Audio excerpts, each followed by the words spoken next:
What is up, everybody? My name is Dane Thompson. Welcome back to another episode of Burndown. So today we're going to dig the Twinnebago motor out and we're going to put springs in. So the heads are actually in place. We got to put air pressure to it, put the valve springs on that Crowler supplied, and then I think after that we may try to stab this thing in the motorhome because it's supposed to rain tomorrow and I don't want to deal with doing it in the rain. So maybe we'll just try to stab it in today. We'll see how we go. So first things first, we'll get everything ready and then let's put some valve springs on.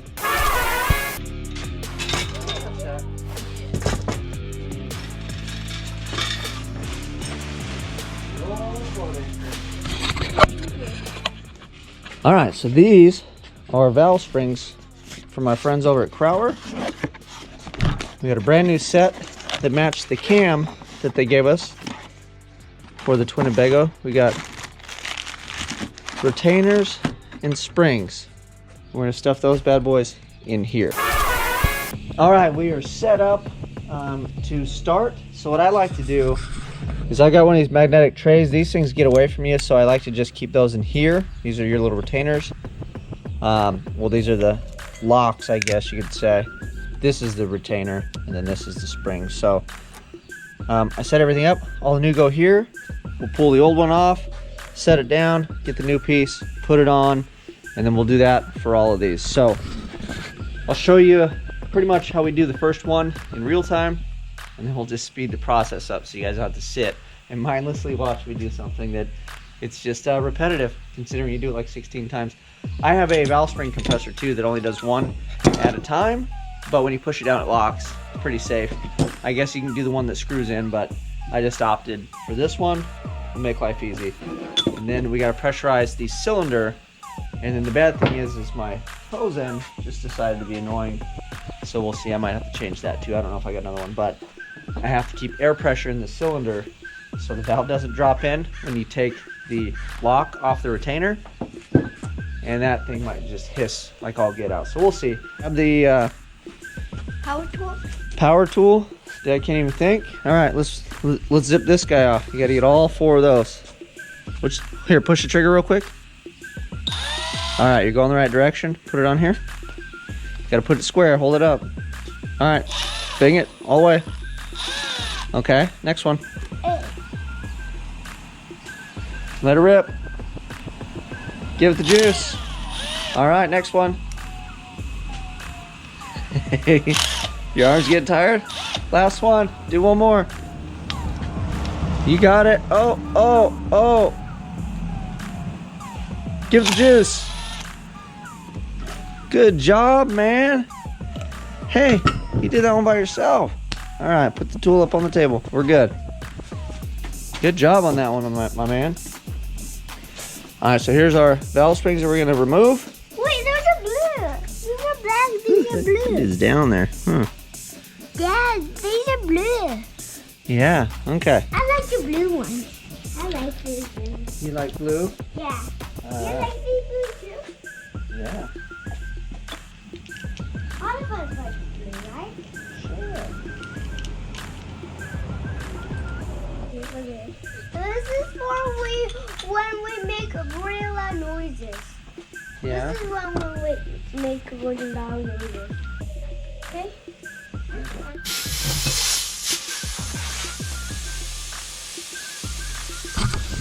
All right, so that thing is terribly annoying, but we've got air pressure in the cylinder. We push this one down, and it locks in. See how it stays up?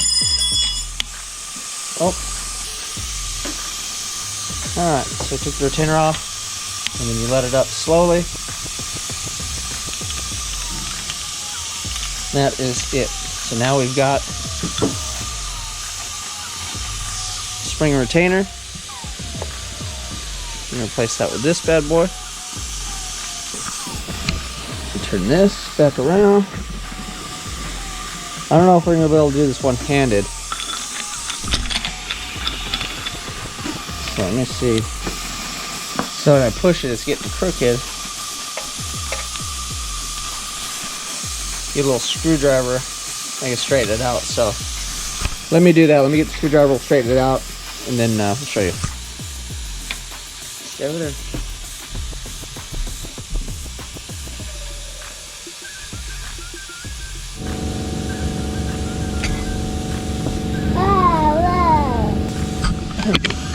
Okay, so this guy is in here.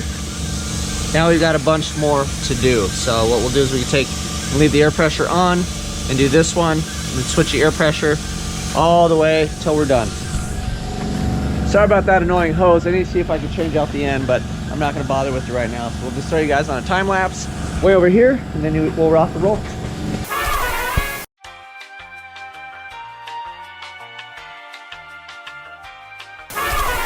One full set on, and then typically you use a dead blow. This thing's not very heavy, but you're just trying to hit it to set it, make sure you don't have any issues before you butt it all up, just in case you miss the groove or something and it moves and things don't go as planned. So these are good to go. I'll take the other valve cover off, or we already took the other valve cover off, and we will do the same thing on this side. So, and then the other thing is my son was out here helping me. So I asked him, and I'm hoping he didn't stuff things where they don't need to go. So I'll have to double check, make sure he didn't sabotage me. But that would not be good. All right, let me finish this side, and then we'll continue. So there you have it. These springs are in place on both sides. We've got the Crowler springs. We've got the Crowler twin turbo Winnebago death cam installed. And then lastly, I actually have a trunnion set from Crowler. I have a buddy that has a press, and he's set up to actually make trunnions. So I'm gonna go over there and have him help me with that. And then we will have to measure for push rod length. And that is it. Valve train is in, and then we are rock and roll. And then since last time I saw you guys, you may have actually been noticing, we got injectors in. I got the injector spacers. We've got the map, the IAT. We drilled it out and stuck it there. And then I actually went on a run, and I got some sensors, TPS and all those good things. But I actually think I have a few nicer ones coming. But we've got those sensors to finish this off.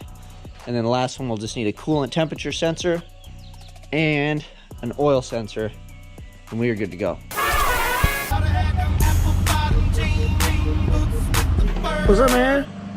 Yo. How's she run? PK's a wizard, man. Is it better than the apple bottom tune?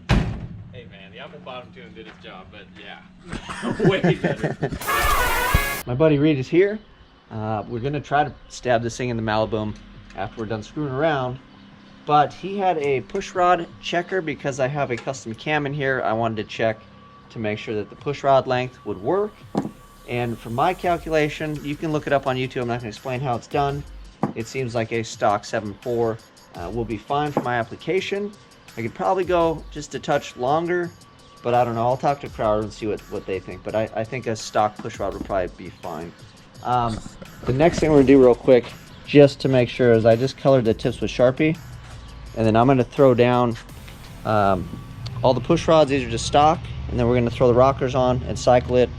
And just to make sure that we're not, we're running on the tips of the valves and nothing's getting into the retainers or whatever. We'll turn it by hand, and I'll do the same on this side. So let me zip these down, we'll turn them over, and then show you guys how it looks.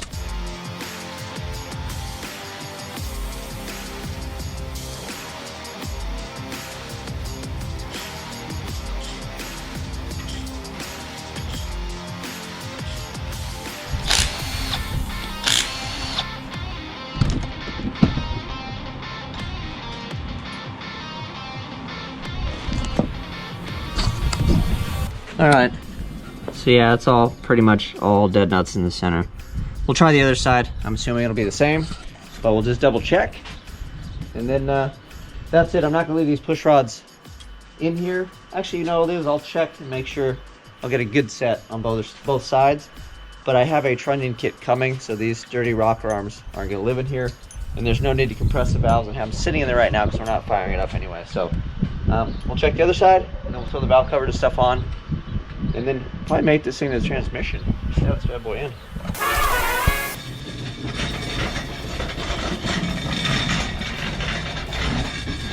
turbo better than my cherry picker, dude. Yeah, man. That cherry picker would be like, Yeah, one wheel just speeds. one size fits everything. You ever see those sockets that, I mean, they didn't make it far. I want to say it's probably like a 17. Yeah, probably, huh? You ever seen those sockets that had like the bunch of pins in them? And you can put them over like any size? Yes. But they like, I'm sure they just did not work at all. Probably just break the pins. Huh? Oh yeah, I mean, it was a good idea, but didn't. If you could get some Something strong strong enough, pins, yeah. yeah. Gator or something. Yeah, yeah. And like Billy Mays is slinging them. Of course. Zipping everything. Like, God, you zip this off. Yeah. This sander simulates years of wear and tear damage.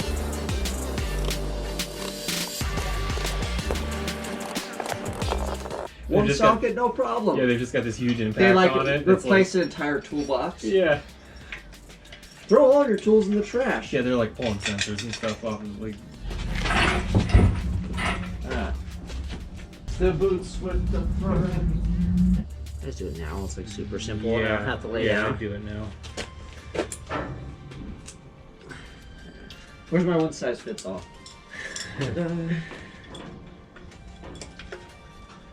That when I snap it off, it's not actually installed. Yeah, exactly, and you can manage it. And I can just go. fitting. Yeah, as I cut my hand off when fitting. 5, 6. We got 4, 5 on 6. 1, 2, 3, 4, 5. 6. There you go. Nice. Winner, winner. This is how I keep. That's how I keep current on my tetanus. Yeah. Keep it up to date. I keep my tetanus up to date. Oh, you know what else we need? Hold on, because we're geniuses. What's that? What do we miss on the back of this thing? The flywheel? Or a flex plate? Yeah, I was just thinking, I was like, does he have a pilot for that thing? Yeah. Like, there's something else that goes here. Yeah, we almost just put the motor without a flex plate because we're awesome. So, flex plate and then motor. Here's a quick pro tip for you. Before you install your engine, like right before, put a bunch of wet paint on the engine mounts. So you get it everywhere. It's gonna be awesome. So I neglected to do that beforehand. So we're gonna give her a little spritz now.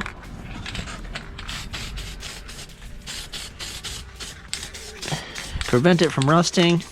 Hopefully this will get all over Ried. It's gonna be awesome.